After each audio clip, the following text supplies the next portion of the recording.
श्री स्वामी समर्थ मंडळी। आज दिनांक 15 मार्च, आज आली आहे पापमोचनी एकादशी। या एकादशीला खास महत्त्व आहे।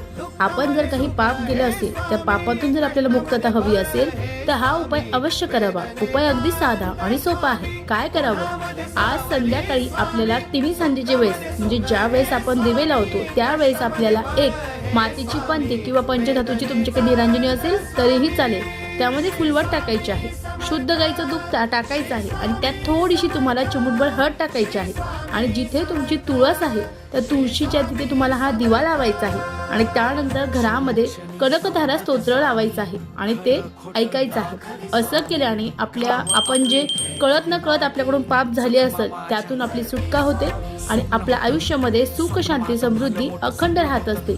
अतिशय साधा पण अतिशय प्रभावी उपाय आहे। निश्चित करावा। श्री स्वामी समर्थ। जय जय स्वामी समर्थ।